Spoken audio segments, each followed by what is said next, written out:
안녕하십니까 여러분, 신통신통의 회장 김병리입니다. 오늘은 성경과 관련된 근본적인 질문에 대해 살펴보도록 하겠습니다. 예수는 왜 유대인들이 아버지라 부르며 따르던 여호와를 마귀라 부르며 비판했을까? 하나님은 하나의 동일한 신 개념입니까? 아니면 서로 다른 신 개념들의 충돌입니까? 대부분의 기독교인들은 여호와 하나님을 한 신으로 동일한 존재라고 믿습니다. 그렇다면 여호와와 하나님은 같은 존재일까요? 아니면 본질적으로 전혀 다른 신일까요? 이 질문은 단순한 신학 논쟁이 아니라 신앙의 토대를 뒤흔드는 주제입니다. 구약 속 여호와는 남유다 부족의 정치 종교적 이해를 대변하는 민족 신이었고, 전쟁을 명령하며 신을 따르지 않은 자들을 무자비하게 징벌하는 존재로 묘사됩니다. 반면 예수가 전한 하나님 세우스는 구약의 틀을 넘어 특정 민족에 제한되지 않는 보편적 사랑과 진리의 근원이었습니다. 이 둘을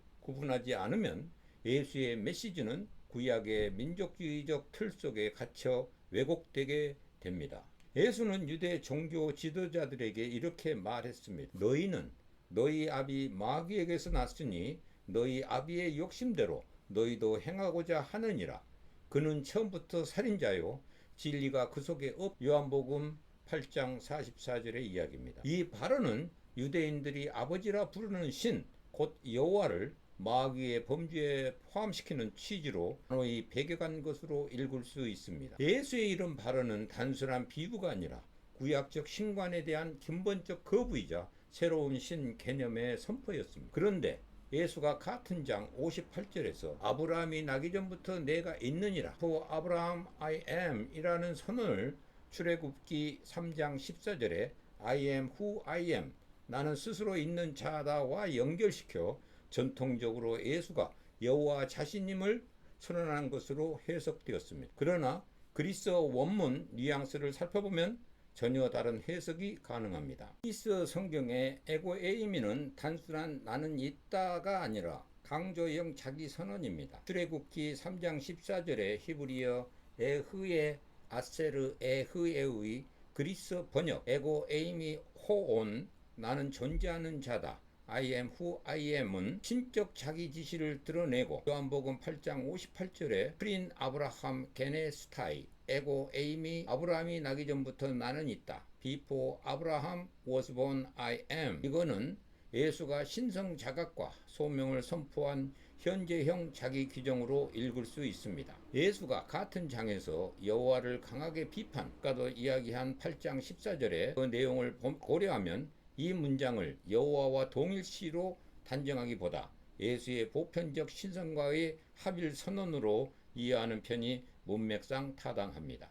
모든 존재가 신성과 연결되어 있다는 보편적 자각이었지만 후대 교리는 이를 여호와와 동일시로 왜곡했습니다. 같은 장에서 예수가 여호와를 마귀라 비판했다는 점을 고려하면 그 발언을 여호와와의 동일성 선언으로 읽는 것은 명백한 모순입니다. 또한 성서에는 마귀로 부르는 내용 말고도 생배 조각을 낡은 옷에 붙이는 자가 없나니 만일 그렇게 하면 기운 새 것이 낡은 그것을 당기어 헤어짐이 더하게 되느니라. 새 포도주를 낡은 가죽 부대에 넣는 자가 없나니 만일 그렇게 하면 새 포도주가 부대를 터뜨려 포도주와 부대를 버리게 되리라. 오직 새 포도주는 새 부대에 넣느니라 하시니라. 이런 내용이 마가복음 2장 21절부터 22절 사이에 나와 있습니다. 바울도 믿음이 오기 전에 우리는 율법 아래에 매인 바 되고 계시의 믿음의 때까지 갇혔느니라. 이같이 율법이 우리를 그리스도께로 인도하는 초등교사가 되어 우리로 하여금 믿음으로 말미암아 의롭다 함을 얻게 하려 함이라. 믿음이 온 후로는 우리가 초등교사 아래에 있지 아니하도다. 갈라디아서 3장 23절부터 25절의 내용입니다. 또한 우리도 어렸을 때 이 세상의 초등 학문 아래에 있어서 종 노릇하였더니 라는 내용이 갈라디아서 4장 3절에 나와 있습니다. 이런 표현을 통해 예수가 옴으로써 율법, 로로부터 해방되었다는 입장을 밝힙니다. 예수는 내 안에 아버지가 있고 너희도 내 안에 있다. 요한복음 14장 20절이라고 말하며 신성이 독점적이지 않고 모든 존재에 내재한다는 사실을 강조했습니다. 이는 여호와의 독점적 권위에 순종하라는 요구와 정반대 의미입니다. 기원전 722년 북이스라엘이 아시리아에 멸망한 뒤 새로 생겨난 남유다는 종교 정치 통합을 위해 북이스라엘의 복수신 체계 중 하나였던 여호와를 유일신으로 격상시켰습니다. 이 과정에서 다른 신들의 이름은 배제 삭제되었고 성경 편집 과정에서 여호와가 창조주로 재서술되었습니다. 이스라엘 전통의 엘로힘, 가스 신들입니다. 이것은 복수의 신이며 동반자로 복수의 여신 아세라를 두고 있습니다. 반면 남유다의 신인 여호와는 홀로 존재하는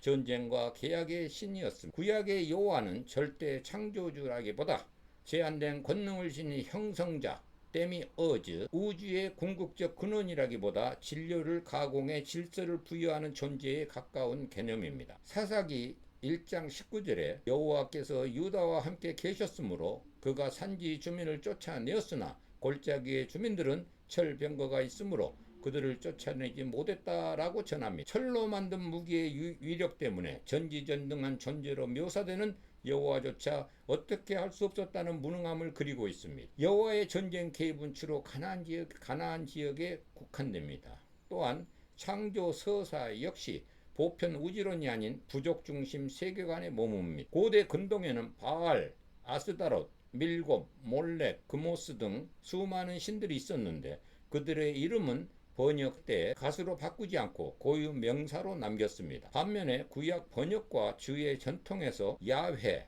여호와와 엘로힘, 하나님, 신들이 하나님으로 수렴 번역되면서 본래의 상이한 두 신의 개념이 한 용어 아래 통합되었습니다. 여호와의 명령은 보편적 사랑과 거리가 멉니다. 예를 들자면 남녀와 어린아이와 젖먹이와 소와 양과 낙타와 나귀를 죽여라. 사무엘상 15장 3절. 또한 남자아이는 다 죽이고 남자를 알지 못한 여자아이만 살려라. 민수기 31장 17절.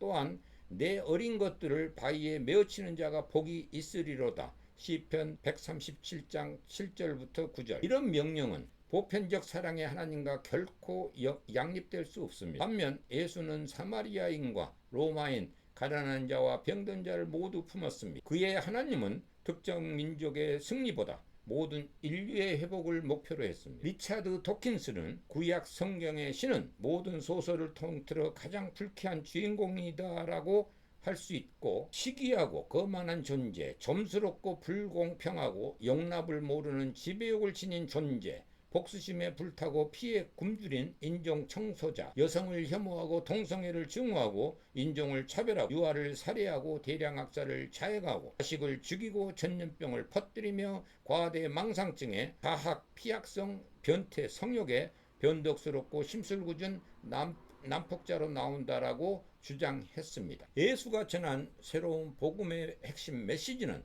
모든 인간이 신성을 지니며 깨달음을 통해 신의 자녀가 된다였습니다. 그러나 사도 바울 이후 로마 제국과 교황청은 통치와 착지 목적을 위해 다음의 작업을 실행하였습니다. 동일시, 구약과 신약의 하나님을 강제로 동일시시켰다는 것이고요. 두 번 신개념을 통합했습니다. 엘로힘과 여호와는 하나님으로 번역, 나머지 이방신은 고유명사를 유지했습니다. 세 번째, 번역을 왜곡했습니다. 이름과 속성을 하나님으로 일괄적으로 변환시켰습니다. 넷째, 권위 강화, 헌금과 성직 권위 강화를 위한 교리를 확립했습니다. 이것이 신약 성경의 하나님과 구약의 여호와를 동일시하는 첫 걸음이었습니다. 이후 로마 제국과 교황청은 이를 체계적으로 활용하여 제국 통치에 필요한 종교적 통일성 확, 교황청 성직자의 권위와 지배력 강화, 신도 통제를 위한 단일신 개념을 확립하였습니다. 이로써 여호와가 예수의 아버지 하나님으로 둔갑됐고